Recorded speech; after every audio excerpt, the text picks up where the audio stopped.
Huh. Watching Kyle's unboxing videos again? Yeah, he always finds the coolest...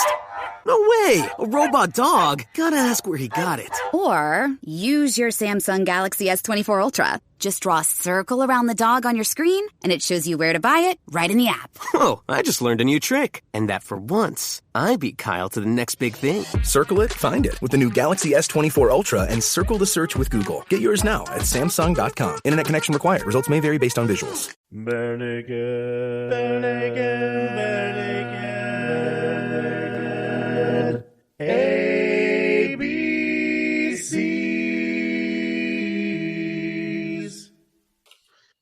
Welcome to the Barenaked ABCs. We are recording from the New England states, but this song is about a different city, different state altogether.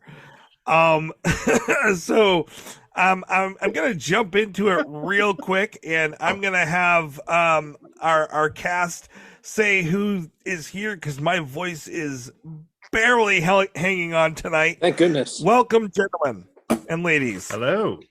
Hello, everybody. Hello there. Hello there. As Obi-Wan says. My name. And so tonight's song. Listen, Tracy's been like smoking cigars. Because I sound like Harvey Firestein does not mean Firestein? Or is it Weinstein? No, definitely not Weinstein. Firestein. Harvey Firestein is the I gotta call my mother guy from Independence Day. I gotta call my mother. Not the total creepazoid monster. I gotta call my mother. Not Harvey Weinstein. I know. I would 100% be on Team Firestein. There's no question. No question. Anyways, I think Tracy wanted us to... Tonight's song is Township of King. And if you have never heard this song before, here's a quick snippet.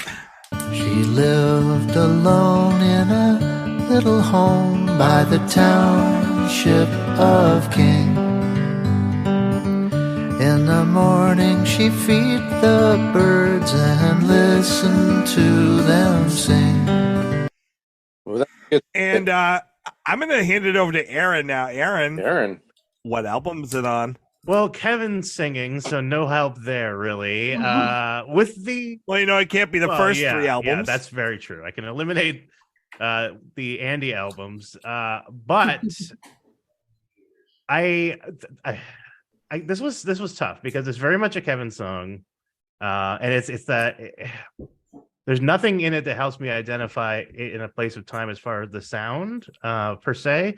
So the only thing that I can think of to try and metagame this in my favor is I know that Kevin wrote a significant amount of songs from All in Good Time, so I'm guessing All in Good Time, but it is 100% a shot in the dark. We stumped him. Uh-oh. Bum, bum, bum, bum. Hold on a second. Oh. No. Where is it from? This week's song. Township of King. Oh, is that fake nudes?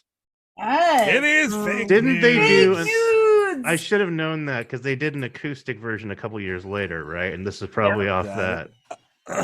That is true, yes. As a matter of fact, it is the last song on Fake News. Not the last song we'll cover, but the last song on the album. There are a few more that we will still cover on this album. And yeah, you're right. It was written by Kevin. They really like to pull this one out until recently because I think this was the newest Kevin song. They played this 65 times in concert. Wow. I should have known. Well, hold on. What year was Fake News? Was that like 2017? That was around the time when we started doing this, if I'm not mistaken. It was. Oh, it's been a while. Time ago. We started 2 months after this came out. So wow. I was just having a thought. I think Mumford and Sons reached their pinnacle of popularity a few years before that, but this song kind of reminds me of Mumford and Sons. Yeah, I was thinking the same thing. And that's not a bad thing because I like Mumford and Sons. I mean, to me, it is very Gordon Lightfoot / Joni Mitchell. Okay, that's you, obviously. Yeah. Very folkish. Yeah, very folky. Yeah. Oh, Yeah. yeah. Quite. We'll talk Borderline about that when we Irish, break no down way. the form, because Just it's kinda- basically like a folk song form. Where it's Yes, very like much. First. There's a Yep. bridge, and then it's verse. Well, there you go. You broke. Oh, okay. No need. Little mini breakdown. It's the fastest Slicing it up like a breakdown ninja. Oh, usually I'm discouraged from mini breakdowns, but yet. No, we encourage them here. We have a Fuller. special room where you can go for your mini breakdown. that's good. The I go nice for young the men in full the clean French white coats. breakdown, Yeah. Oh, that's right.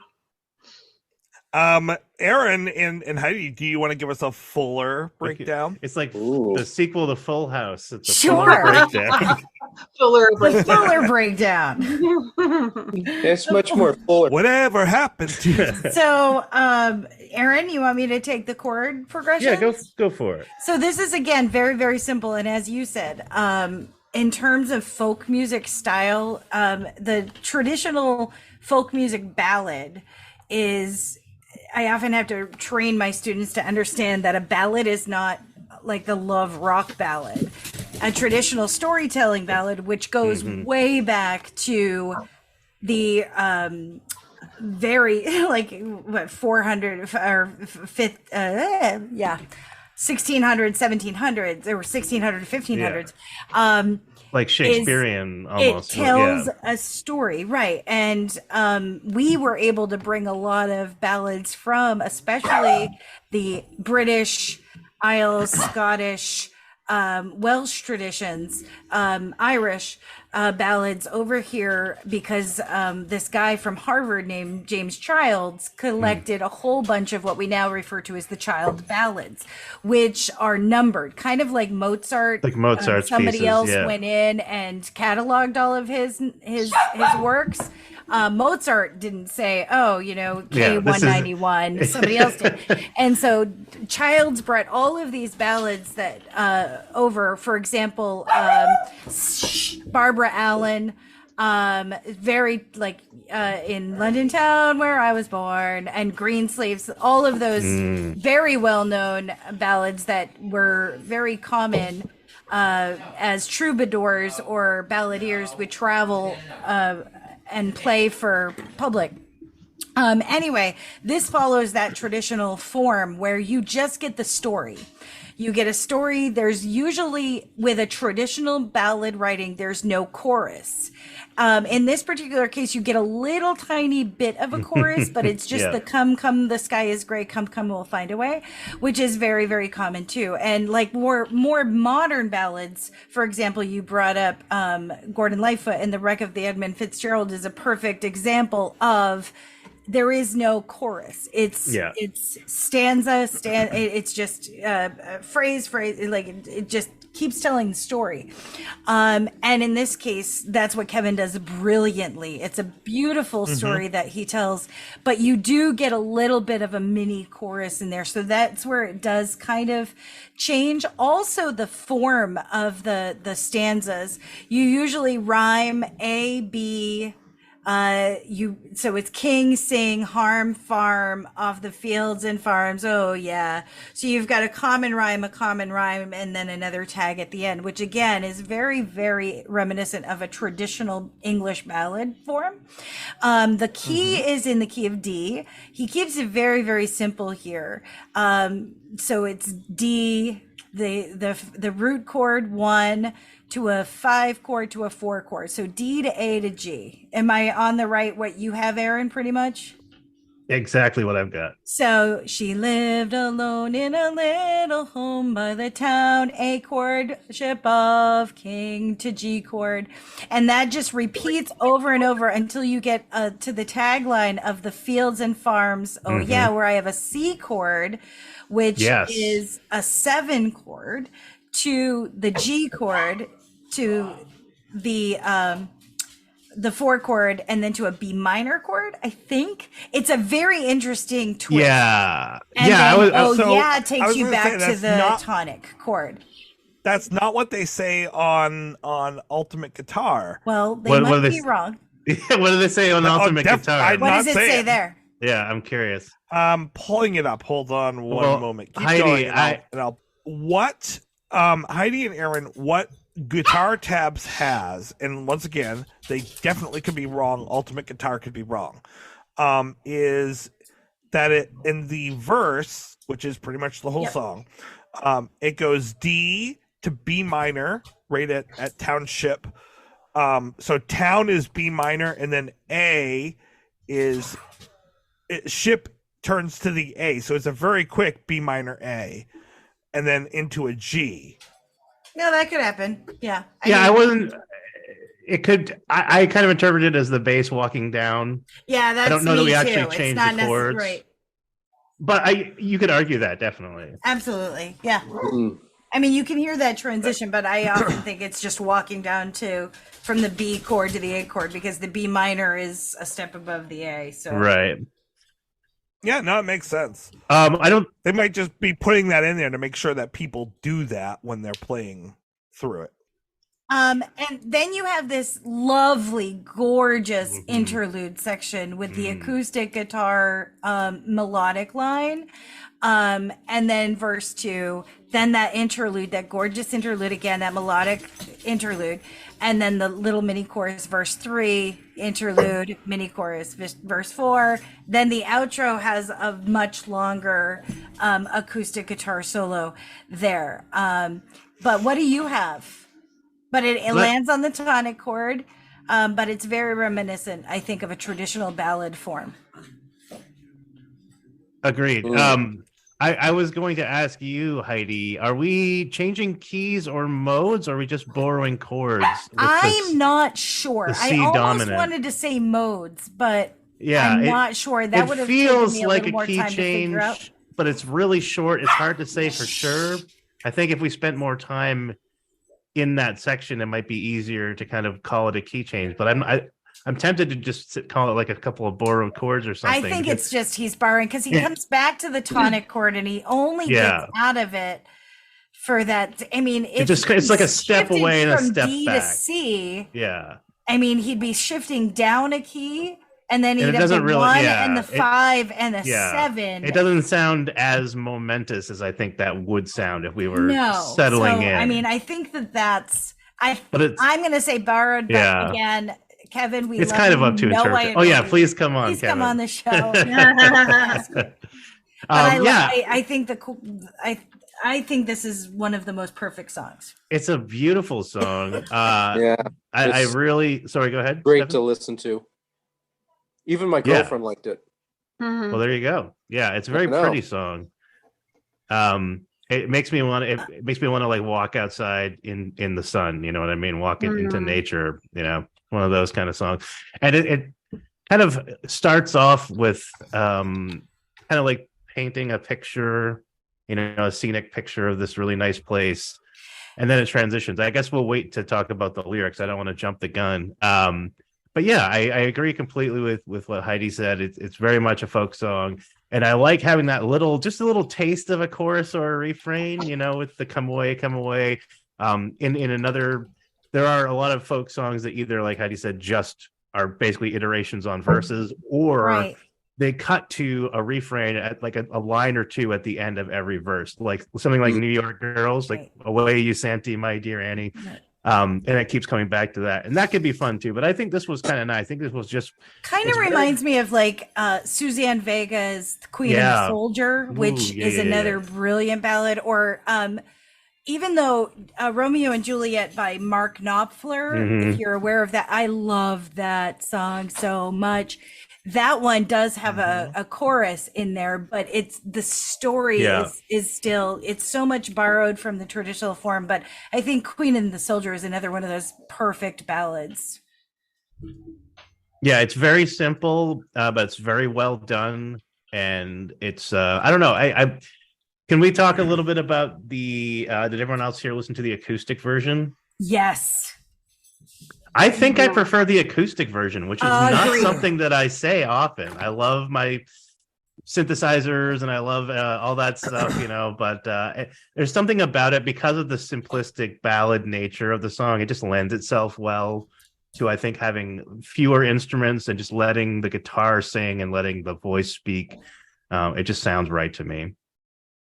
And the whistling. Yeah. Like, I think the whistling works better here than the synthesized flutes. Was that a penny whistle? Ooh, I don't know. Recorder? Let me. You mean on the original It or kinda on the sounds original? I thought it was a penny whistle, but I thought it was Sorry, penny whistle because it sounded very Celtic, but I wasn't exactly sure. They don't list it as a penny whistle in the instrumental breakdown on the inside of the liner notes. That doesn't mean that it's not. It's just that they don't list it there. But on the acoustic, it is definitively Ed whistling. Yeah. Oh, yeah. And the video I love of the acoustic version where like they just kind of give Kevin a nod. Tyler has this great moment where he kind of looks at him, and they, at the very beginning of the acoustic version video, where Kevin's kind of got this almost grin, and then he kind of looks at Ty, and they're like, and I don't know why. Did anyone see that? Because it was I have to watch that. So I didn't share that with you, Aaron, because it does give away when it was written. But yes, it was. I love watching them film the acoustic version of this song because just the chemistry between the guys is so much fun to watch. And their harmonizing is just fantastic to listen to as well when they come together. So I don't think we've mentioned yet. It was recorded at 110 beats per minute exactly, and as you could probably suss out from the chords we were throwing out, is in the key of D major. Well, and I wanted to bring that up, Aaron, the beats per minute, because the difference between the acoustic version and the sorry, I'm just putting in the 110 into our sheet. The acoustic version and the regular version, they are exactly the same. Yeah, my theory was they actually used some of the original backing tracks to create the other version and just played to those. Nope. No, really, they recreated the entire thing from scratch. Yep, but Tyler was right there on the numbers. And I'm gonna show you guys. Yeah, I feel like you could play them at the same time, and it would be pretty much you can line right up. Yeah. Hold on 1 second while I pull up my square sheet, my share screen. So what I was trying to do before my computer was so cruel to me is play both of these versions at the same time. Oh, well, no wonder it crashed. You don't have to. I can see where it lines up exactly. All the way to the very end. There are nice. Nobody queued for 2024. Sweet. And I love how it sounds. I wish I could hear both of these together. Us too, Tracy. Yeah, but I don't want to crash your computer, so... She lived alone in a little home by the Township of King. In the morning she'd feed the birds and listen to them sing. From the woods they flocked to her, knowing she would do no harm. Flying over the patchwork quilt of the fields and the farms. I can hear it though. It lines up so well that it sounds like a single song with Kevin using like a delay effect on his vocals or something, you know. Yeah. Now the only thing that is different is when you get to the second verse, the second line of the second verse, Kevin actually, and only for that one time, changes the notes that he sings. He doesn't change the key, but he changes the notes that he sings. And it's only on the original one. He has one way of singing it, and then afterwards, after he's done the acoustic version, he's like, no, I like this better. We're gonna do it this way from now on. So I'm going to play the original way first. Okay. Then one day a yellow bird landed on her hand. Devoted. The part that changes is devoted. Okay. Devoted. So that's the original. Oh, I know what he does. Yeah. Now, how he sings from here on out. I know when I go to sing it, I'm like, wait, that's what? Wait, what? Devoted. Yeah, I like that better. Yeah, that's nicer. It's very. It fits with the song. It's like it sounds like the songbird singing or something. You know what I mean? It's very programmatic to what we're kind of thinking about when we hear the song. I like that a lot. Oh, I do. I like that little change. Like it is beautiful. More ornamental. Yeah. More Baroque. If it ain't Baroque, don't fix it. Hey, How do you know someone went to music school? I've heard them all, folks. We'll be here all week. Keep your waiters. Me and Heidi have just trade. But my favorite thing about music jokes is when you're with another musician, you can always tell tell a drummer joke or tell a trumpet player joke or something. And then the funniest part is I was like, oh man, I heard that as a bass player joke. And then the other person, I can't remember who said this. They're like, oh yeah, the great thing about those jokes is you can just transpose them. Amazing. Yep. Same as a blonde, a brunette, and a redhead joke. There's only a few differences with the acoustic and the regular recordings. The regular recording has a slightly deeper and more full amount. And Aaron, you probably saw it when I pulled it up. You could see that it was very thin on the acoustic versus very, very full and deep on the original recording, looking at the screenshot. I've made notes to that effect, and I will discuss them when we continue on here. I want to let you finish what you're thinking now. The song also, for the original, starts with a slight strum before he gets going into it.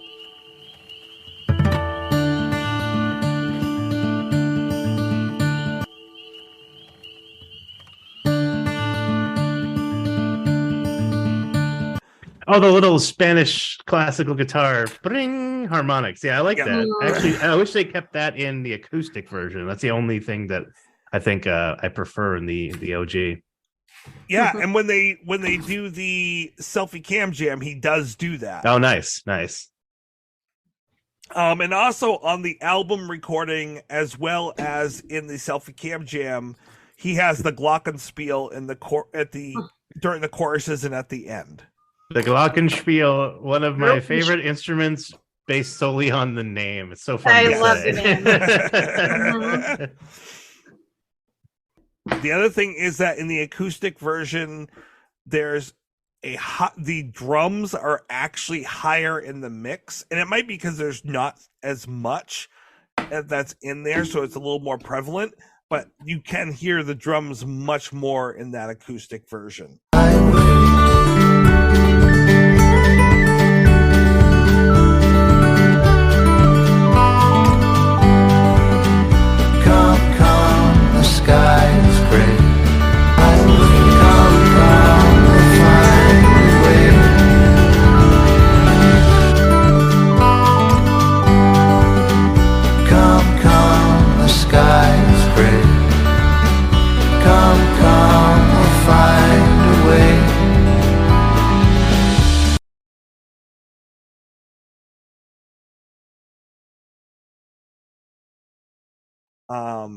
And then finally the I didn't notice it until I watched the selfie cam jam version, but then I went back and I listened, and it's much more prevalent in, well, it's all in there, but it gets blended in more in the original version, less so in the acoustic, are the oohs that are at the very end of the song.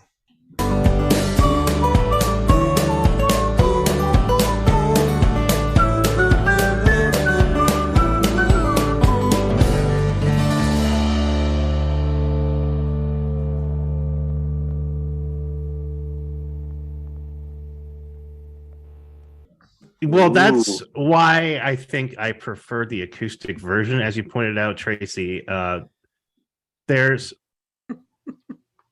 more space in the stereo field, right? It's not such a wall of sound. So what you can hear with greater clarity.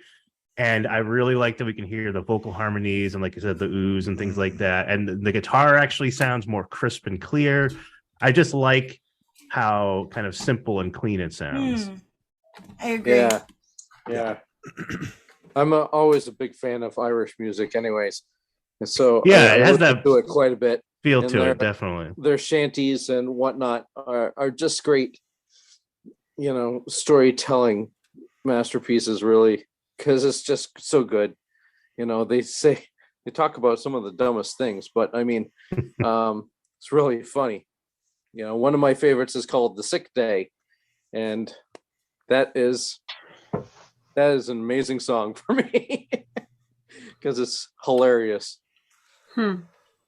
Wow, Stephanie even throws a song in there that I now have to research and put into the show. Oh, I think you'll like it. Well, Stefan is officially taking the obscure song reference of the day. So no, I'm glad someone else is doing it for once. So they're not like, oh, Aaron's always getting things off track. He's always derailing things with his weirdo recommendations. I mean, we're always saying that, Aaron. I know. Always. I wish that Aaron guy would shut up. Jesus Christ! He doesn't even. I don't even know. Some great songs like the Black Velvet Band and stuff like that are just, I don't know, great songs. I'll be honest, I've been looking forward to having you hear this song, Stefan, for a while. I was like, oh, Stefan is gonna love this one. I do love it, actually. Yeah, it's a beautiful song. It's gorgeous. It is a beautiful song, absolutely, and it lulls me into a sense of peace, and it's great. I haven't reviewed the lyrics yet. So. I was gonna say until you listen to the lyrics. Well, okay. Yeah, there's the lyrics you gotta take into consideration. Nice segue. Now, before we talk about the lyrics, I just want to say one last thing on this. Anyone who knows me knows I love country music. No, I couldn't even say it without laughing. Country music is not my go-to musical genre. I like Johnny Cash. I like some outlaw country stuff, especially older stuff.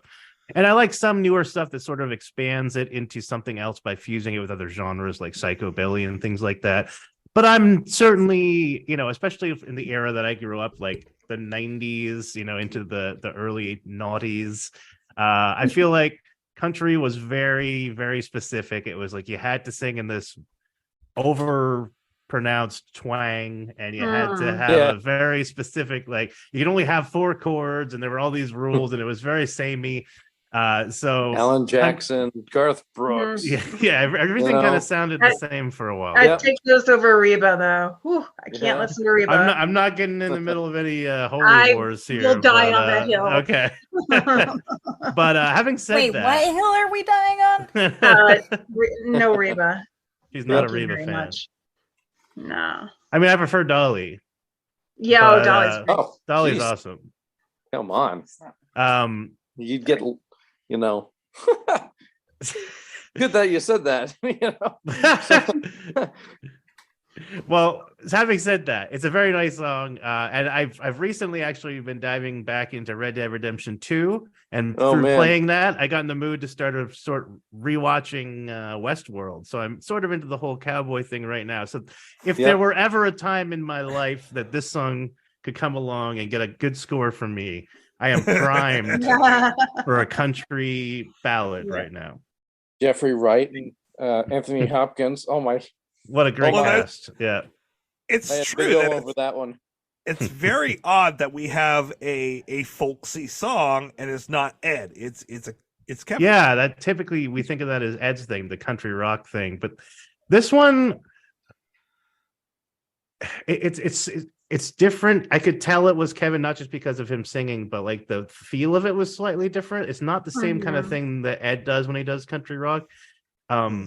This is more John Denver-y kind of. Yeah. Which is I love John Denver, if you're wondering. So that's John Denver, Simon and Garfunkel. Yeah. Well, yeah, and that's some more folksy. I think there's a country influence here, but I think folk is much more close to what I would call this. It's got a little bit of that country sound in the guitar work.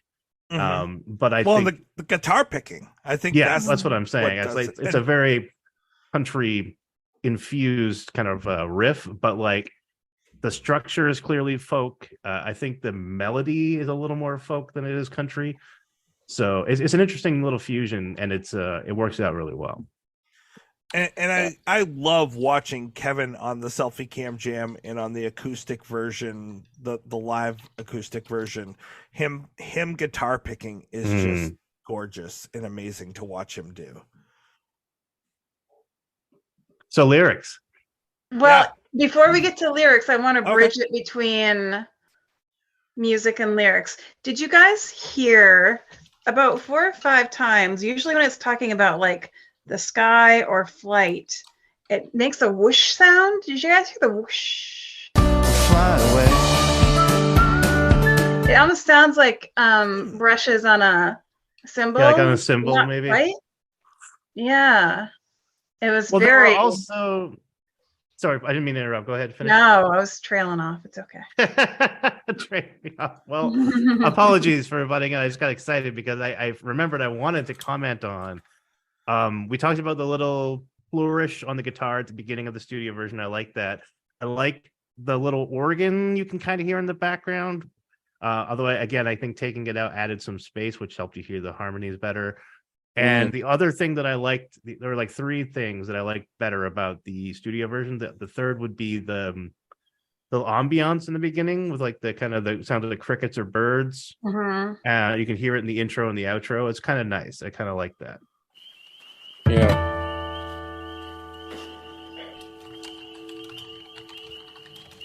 Kind of gave me a little Pollywog and a Bog flashback. Yeah. It's a totally different twist. You know, I just randomly, I know that the true test we say for like getting a 4 and being on our playlist would be like you seek that song out. I just randomly loaded it up the other day. I was like, I want to hear Pollywog and a Bog. Love that song. It's a nice song to make you feel better. So as you said that, Betsy, I was looking up the acoustic version and watching, and so Tyler plays this entire song on the brushes. And I think what you're hearing is him running the brushes across the cymbals. Okay. Which is a great little flourish. Yeah, it kind of feels like flying a little bit, or like almost sounded like an ocean crash or a breeze or something. Yeah. They timed it really nicely. I haven't seen the video. I guess there's 2 videos. I haven't seen, or maybe 3. I haven't seen any of the videos for this song, but I would love it if there was like drone footage flying over a forest or something like that. Yeah. I don't know if they made an actual music video or if they just recorded it live, right? I think they just recorded it live, and it would make a really beautiful music video. Did they have drones back then? Well, this is only 2017, right? Oh, isn't it? Long all ago. right. I thought this was much older. Did they have? I did too. I was wrong. Oh, I thought this was like 2011 or whatever. When did All in Good Time come out? 2010. Okay, so I'm getting better. Got my time frames. Yeah, it was just after the page split, so yeah, that makes sense. It's pretty cool. Well, on the side note, you guys were talking about Pollywog and a Bog. Yeah. There's a song called Rattling Bog. That's an Irish tune. Bog. Yeah. And it sounds nothing like Pollywog and a Bog. But the word bog. My brain went to Irish jigs, and Rattling Bog came up. I am going to have to pick your brain about Irish folk tunes sometime, Stefan. I had no idea you were such an aficionado. This is cool. No, I want recommendations. That's pretty much the limit of it. This reminds me of like when the entire internet went mad for sea shanties for like a summer a few years back. Yeah. I was like, this is cool. I love learning about stuff like that, you know? I think that was with the release of Assassin's Creed Black Flag. There was a lot of shanties that you had to definitely did it for me, because I was like, oh yeah, okay, I get it. Have you heard the Scotsman's Kilt? Not to get too off topic. Yes. Oh yes, I have heard. Oh, yeah. I think I heard it as a poem. I'm not sure. Oh If I heard it as a yeah, song. no, it's Shadrizi. Because it's the lyrics in that are pretty fun, but the lyrics in this song are even better. Ooh, nice Oh, segue. okay. We'll Segue segue back over. master. Sorry. He's like Job Bluth riding in on his Segway. All I can picture is Weird Al with the riding dirty Yes, with the riding yeah. nerdy on a Segway. Nicely done. Nicely done, Tracy. Well, okay. Would you guys agree? Would you call this song? Would you say it has a pro-environmentalist message? Yes. And Kevin would agree. Yeah. Okay. So he's spoken about this then. He has. When they were interviewing him about this album, he specifically was talking. Well, he didn't speak ad nauseum about it, but he did bring up, and he said he really enjoyed making this album, and his quote was, "Perhaps making up a story like on this record. There's a song called Township of King." Which is sort of just a made-up fairy tale kind of song, but inspired by environmental concern and observations. Do you know what it reminded me of? It reminded me of like if Fern Gully and Snow White mashed up together. Yikes. A little bit, yeah. Mashed up, huh? Yeah, mash up. That's what the kids say nowadays. Yeah. Anyway. Well, no, because like definitely like the bird coming and landing is very Disney princess. Yeah. Which in retrospect, now that I know what the song is about, kind of makes sense because it's not Disneyland. But I didn't know. I mean, I learned something from the song. I learned that there is something called Canada's Wonderland, and apparently it's still a thing. Yeah. I've been to La Ronde up in Montreal, which I believe was bought out by Six Flags in the last few decades, but I've never been to Canada's Wonderland. But now I feel like I kind of have to go, it's like a pilgrimage. Maybe if I end up, if I can get out to volunteer at Campfire Circle, I think that's in the same area, right? It's there you go. Yes. Ontario area. Yep. So there is Canada's Wonderland. It was one of the first big amusement parks. There originally had been a number of amusement parks with roller coasters, but by late 1950s, almost all of them had closed down. And so then this company, interestingly enough, all their other amusement parks are called King, or have King in the title. So like I'm trying to look at the names, but I can't find it right now. But yeah, all the other ones that they have are named King something or other. But they didn't do that with Wonderland. They just called it Canada's Wonderland. And does it remind you at all of Paved Paradise and put up a parking lot? Yeah. Well, that's what I was thinking when he got to that second verse. It was the first. I'm sorry, it's actually Big Yellow Taxi. Yes. Yeah. Joni Mitchell. Which was written before Wonderland was created, because Wonderland was created in 1981. But the reason I think that Kevin picked Wonderland is because Ontario, and it's just outside of Toronto, and two, it has been known, and a number of people have mentioned this online as well, as almost the destruction of the rural aspect of that area. Isn't it also just a few miles outside of King? Yeah. So it's not actually in King. It's actually outside in a city called Vaughan. I wonder if Vince Vaughn lives there. Yes, everyone from that place has the surname Vaughn. Of course, that's how it works. Although you'll notice that at the beginning, it doesn't say that she lives in the Township of King. It says she lived alone in a little home by the Township of King. Right. So do you think this is an up situation where they're trying to buy the land up? Or I guess a better metaphor would be There Will Be Blood. They're trying to buy the land up. I don't think so much that. I think it's more kind of. Imagine that as a soundtrack to that movie. Oh my god. That's some tonal incongruence right there. Oh man. Great flick though. If you haven't seen that, go watch it.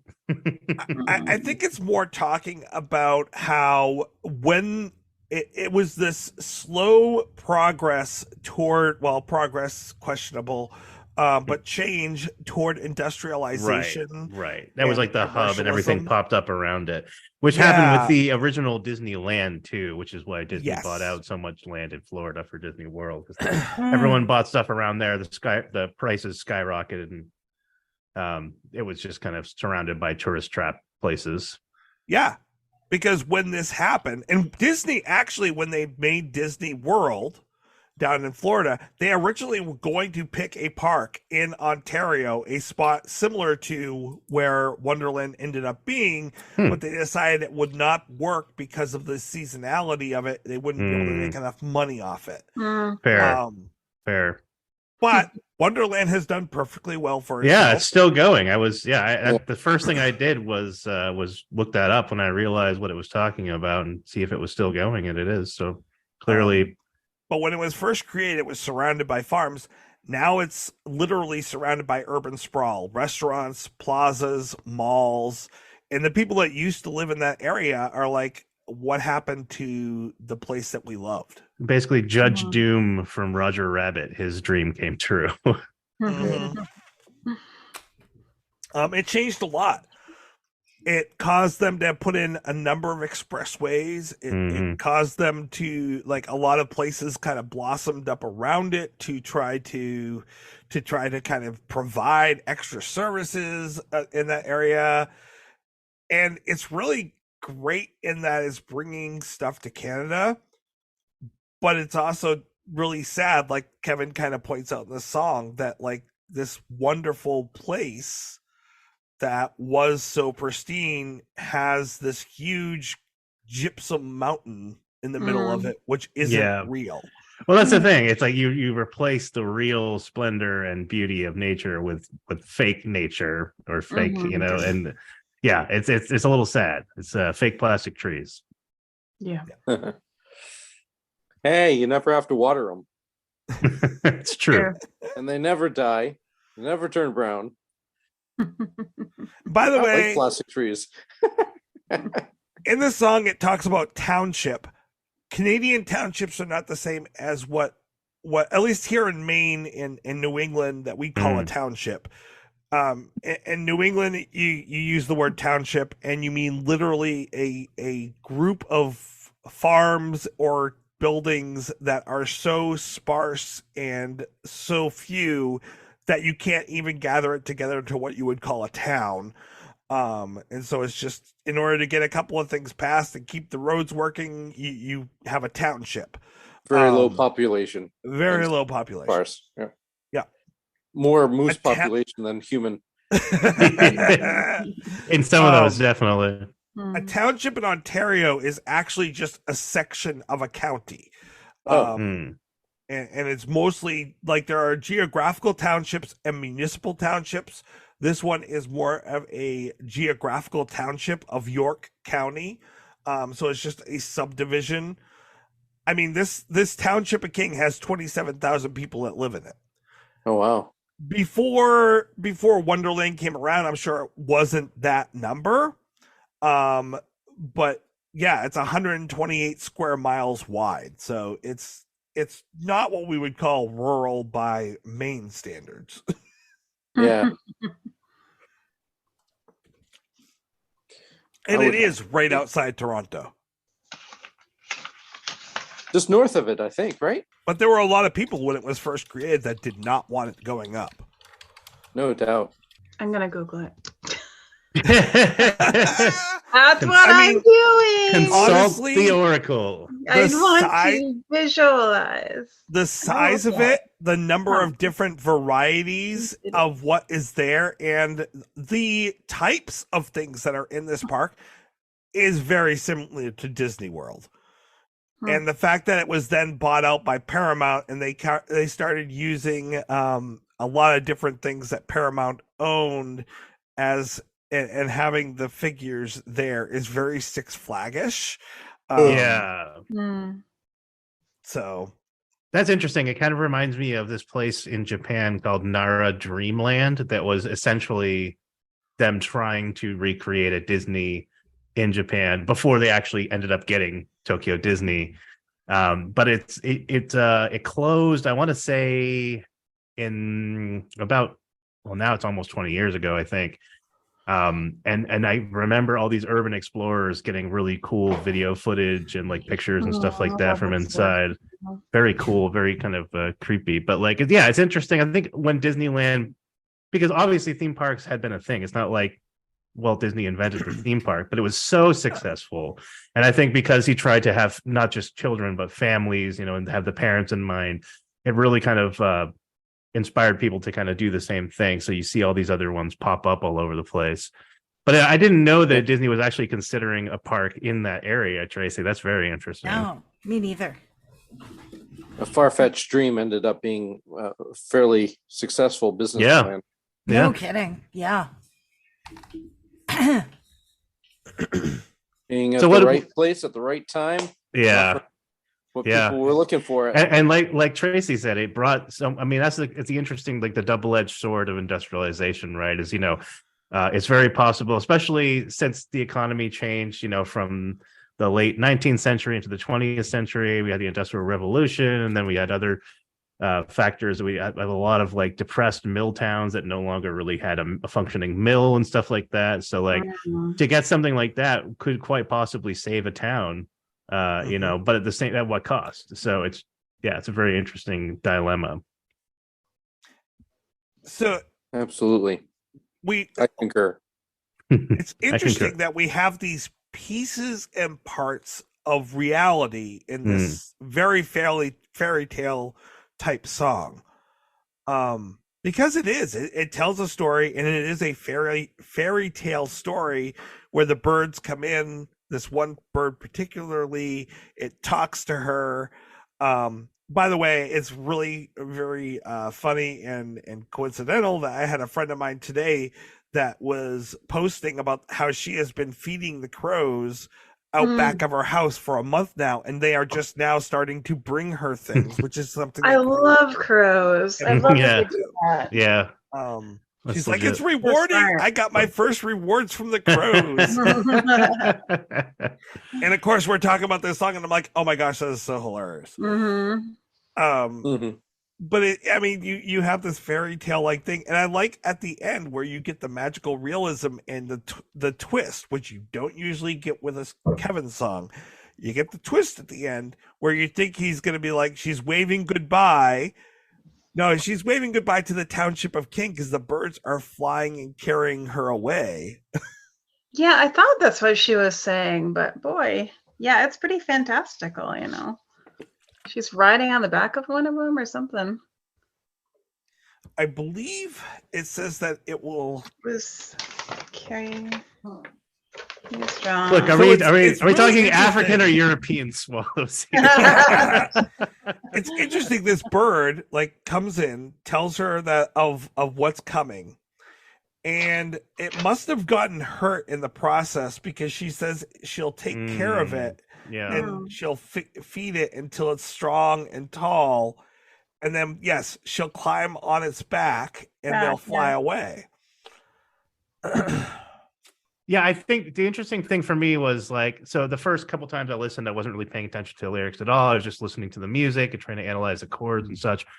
And then as I listened to it a few more times, I heard that lyric, I'll climb upon your back and we'll fly away in the fall. We'll fly away, fly away. I was thinking, well, this is just like a flight of fancy, right? This is like being poetic. And then no, they fly away. So it's oh, okay, all right. So yeah, it's interesting. It's got this weird fusion of I think the best fictional stories have a core of truth and relate to something real and meaningful. So I guess it's kind of like a magical realism, right? It's like addressing this real thing, how the landscape has sincerely changed. And then we're combining it with this kind of more fantastical story of flying away on this bird. So I don't know. It's interesting. I like it though. I like it because it's not. I feel like the first verse could have been an Ed song in that he does like to like do those kind of word pictures, word paintings, and have like the kind of haiku like description of a scene. But here it's like it's establishing something. So I feel like as we move through the verses, it goes from like setting the scene, describing the beauty of the countryside, and then it's almost like I think of like the story circle, or like, you know, the hero's journey, right? So then what's coming? Well, change is coming, and it's talking about how the landscape is changing, and that's the inciting event, or that's what has to be dealt with. And then, you know, the bird coming is like kind of the call to action, or I can't remember my terminology now. I'm sorry to my creative writing professor, but yeah, so like crossing the threshold, you know, whatever, and then, you know, making a plan, and then flying away is the resolutions. But that's kind of unusual, you know. Instead of like going somewhere and returning home, the solution here is to leave, which is rather sad, but it's poignant, and it is still very beautiful. I agree. Absolutely. I concur. Couldn't have said it better myself. No. I had something similar. I just wrote that it seems so optimistic, like the music of it and the message of it seems so optimistic, despite like a foreboding message. It's kind of bittersweet, but it seems to want to really like hold the faith or whatever, just to end on a, you know, optimistic note. Even though she doesn't overcome capitalism and industrialism, she survives, and the birds survive, and it's like kind of like the Lorax, except for it's not the sad ending of the Lorax. It's like there's this survival that happens, and growth and optimism are apparent. Well, now that you phrase it that way, I really want to hear the unfinished fifth verse, where she and the bird fly and destroy all the factories and return the means of production to the workers. The bird spits like fireballs. Oh, what's that anime? The really famous one. Oh my gosh. Naruto. No, the old one. Boku no Pico. You're not Princess Mononoke. Dragon Ball Z. No, like not Princess Mononoke. Mononoke. Princess Mononoke. Not that one. The one where the prince turns into Howl's Moving a Castle? bird. Yes, thank you. Oh yes. Howl's Moving Castle. And it has a lot of that kind of theme as well to it, except for like at the end of that one, yes, there is a destruction. A lot of Miyazaki's work is very pro-environmental. I mean, Princess Mononoke is a perfect example. That's in my opinion, that's one of the better environmentalist films I've ever seen in general. I think one of my favorites is Castle in the Sky. That's also a very good film. Yes. Also with Mark Hamill. Aha. Nice. Well, how many yellow birds do we give this song? Yellow birds. Yellow bird. Yellow bird, yellow bird. Like Big Bird? In the cinnamon tree. Right, Tracy? Nice job. Yeah, you knew what I was doing. Woo! Golf club. No, thank you. Was there trouble with Tracy this week, or did I completely? Oh yeah, trouble with Tracy. No, there's no trouble with Tracy with this song. Okay, but you know what's funny though? Tipping your hand a little here, Chief. Comedians. Yeah. Well, comedians, but also next week's song is "Trouble with Tracy." That's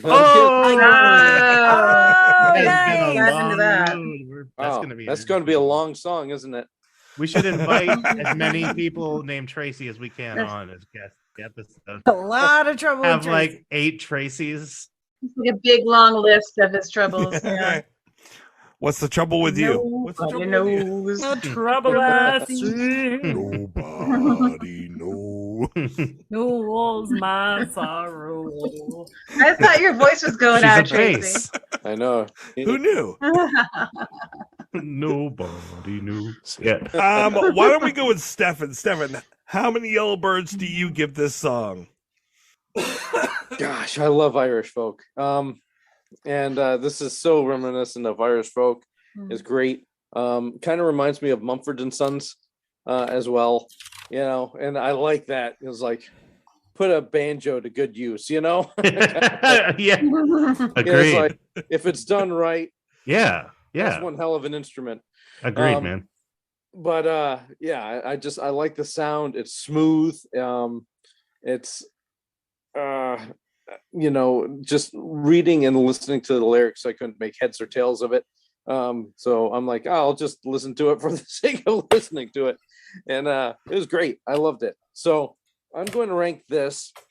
It's up there. I'm going to say 4.8 to Little Birds. Wow. You know, Wow. I'd have this on my playlist. I'd listen to it all the time. I like the harmonies because it didn't sound like separate people singing. It sounded like just like an emphasis on one person. It's, you know what I mean?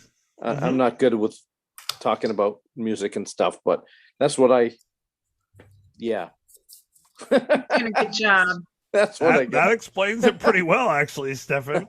Oh, thanks. Let's see if Betsy can do any better. All right, come on, Betsy. Oh God, the pressure's on. I like this song. It was pretty. My score is no. I don't want to spoil the end. Yeah, I know. Everybody's on the edge of their seats. No, I really liked, like I said earlier, I liked the optimism of this song. It's hard to relay a message that's kind of a bummer in a way that people want to listen to it. And I think the way he gets around that is by making it kind of hopeful and making the outcome like not dismal and dreary. So that's why I listen to it, you know, more than once. I think if it's too much of a bummer, I'm just not gonna, you know, I mean, there's some bummer songs I like, I guess, but this one, it you know, it's kind of like that hope springs eternal message and things will be okay. So I will give this a 4.5. Ooh, that's good. Wow. Very nice. Good Very score. nice. Heidi. Okay. Same. As far as like what other people have said so far, I love this song. It will be one that I would listen to frequently on a variety of playlists, not even just my Barenaked Ladies playlist, but like my storytelling playlist, those kinds of things, because I really like it that much. And I'm giving this song, watch out, I'm giving this a 5. What? Wow. Right. Thank I you. think it's the best one on Fake Nudes. Oh, It's yeah. very good song. Aaron, you can't top that, but I cannot. It's not possible. Damn, you know. That Heidi, huh? Though, you know, and I feel like in a lot of these episodes where I drink the haterade, I'm still rating a song very high. But I always feel like a jerk. I like it a lot. I mean, I just don't know if I can put it up there with like my absolute favorites. But it's without a doubt on my best of playlist. So it's at least a 4. I was thinking like 4.1, but honestly, when I heard that acoustic version, it's even better. All things being tied in together, I'm going to give it 4.2 yellow birds out of 5. And don't ask me how you divide a bird. I don't want to talk about it. Nice. Let's just leave it alone. How much of the 4 bird? birds and a wing. Aaron pretty much gave that song the bird. I did not. I like that song. He gave it 4 That's birds. Oh, you, Tracy? 4 and a 5th birds. I love this song. I honestly think that this is one of Kevin's best songs. But I also rated Sound of Your Voice a 5. So, I mean, that was a Kevin song as well. So I have to give this one a 5. It's a necessity. And I am not one for a slow ending to an album. I want one that is going to make me want to turn around and start the song over again. I mean, the album over again.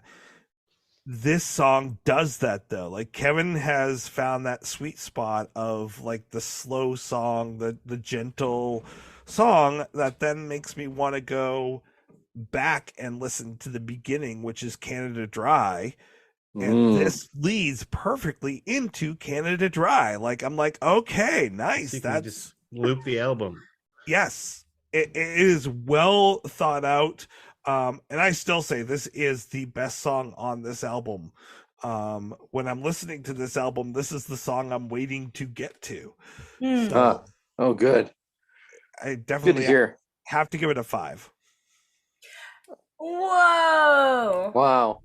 That's got to be an songs that average you in like, the too. 4.7 range, very- I think. 4.7 exactly. Ooh, Whoa. subconscious math. Yo. Oh yeah, so much easier right than there. conscious Okay, math. It's funny how the song that doesn't really sound like Barenaked Ladies ends up ranking. Yeah, you know. Well, the other thing I was gonna say is that this does sound a little bit like coffee commercial music, and I always levy that against God songs damn it, that I'm Aaron. not particularly Please, fond Aaron. of. But I like this one. This is really good coffee commercial music. Like on a Starbucks Hard jam. awakening.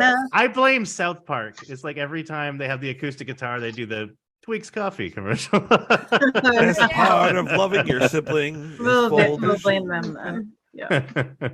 I do want to point out an important event in history from this week, Barenaked event. This was the first European TV appearance on June 5th in 1992. They performed Yoko Ono and If I Had $1 Million on Whale On ITV Studios in England. And pretty big thing because Britain loves their Barenaked Ladies. Really? I should say the UK loves their Barenaked Ladies. They're pretty easy to listen to, so I can understand that. And fairly wholesome too. And something tells me that the Irish Isles would love this song. Depends on how much Stephen Page put in there. I was going to say, yeah. Depends we're on breaking the it Page down. influence. You know, we're really breaking these songs down. But I mean, if you hear them, I mean, they sound. Your kids could listen to them and not make heads or tails of what that means. I don't think you were on the episode called "In the Car." There's a few songs that I might, if I had kids, be like, when you're older. But for the most part, I actually agree, Stefan, is that they're very, they can be quite tongue in cheek and they can be silly. They're very witty. For the most part, most of the humor is fairly family friendly, with the exception of certain Stephen Page songs. Well, I was gonna say, Celebrity does say about wanting to make you cream your pants. I mean, that could just if be a they medical ask, just be like, I don't know. Just tell them you spilled some cream on your pants. Yeah, my 13. Although you don't want them saying that later. If they, I creamed my pants. Like,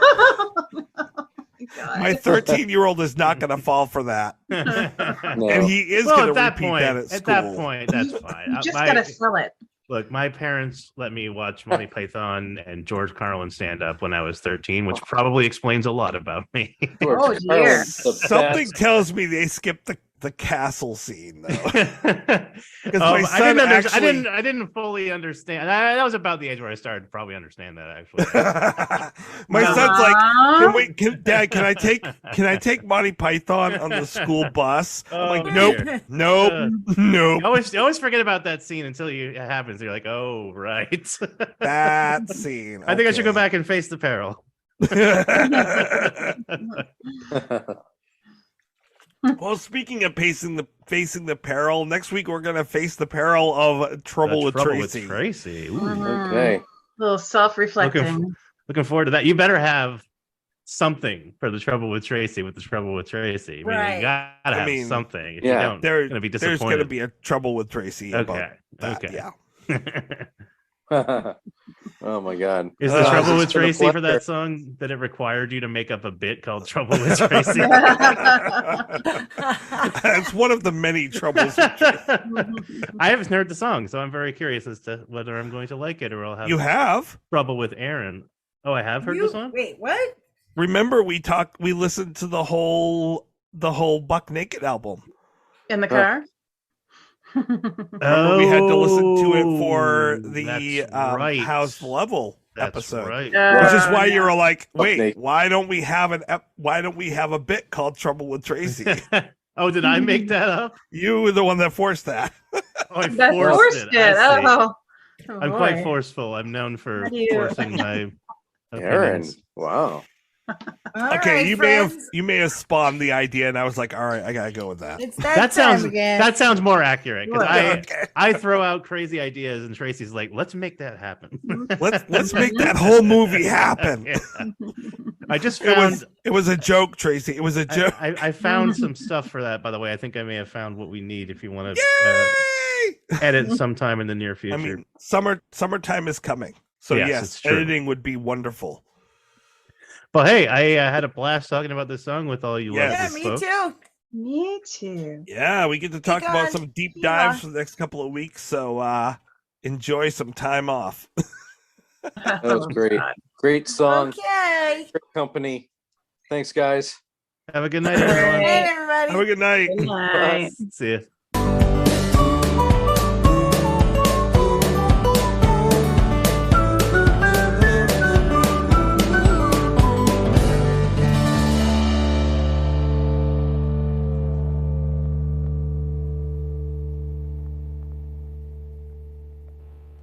To celebrate joining Pantheon Podcasts, Rock Camp, the podcast, the official podcast of Rock and Roll Fantasy Camp, is giving away a guitar signed by Mike Portnoy of Dream Theater, Marty Friedman, formerly of Megadeth, and legendary shredder Zakk Wylde, plus our rockstar counselors like Vinny Appice, Monty Pittman, and more. To enter to win, simply follow, rate, and review our podcast on your preferred platform, and that's all you have to do. For more information, go to rockcamp.com/podcast.